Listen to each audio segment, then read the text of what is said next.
আসসালামু আলাইকুম বন্ধুরা। আমি পোমা মাছের ঝুরি ভাজি করছি।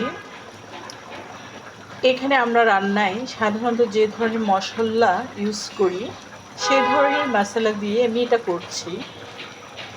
তবে এই ঝুরি ভাজিটাতে আমি অ্যাড করেছি লেবু পাতা, এখন দিয়ে দিচ্ছি লেবুর রস, এখন দিব কাঁচামরিচ, ধনে পাতা। এক কথায় অসাধারণ একটা টেস্ট আসে।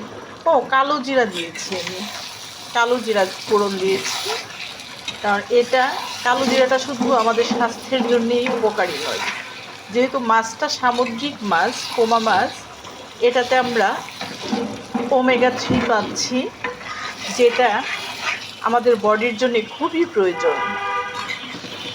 এর মধ্যে কালো জিরা একমাত্র মৃত্যু ছাড়া সকল রোগের ওষুধ। এটা আমার কথা নয়, আপনারা সবাই জানেন কার কথা।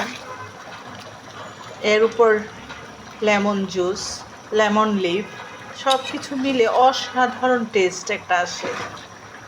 আশা করি বন্ধুরা তোমরা করে খাবে নিজের বাসায়, নিজের হাতে রান্না করে খাওয়ার মাঝে একটা আনন্দ আছে। তবে আমি রান্না করে আমি খেতে পারি না কখনো। আল্লাহ হাফেজ।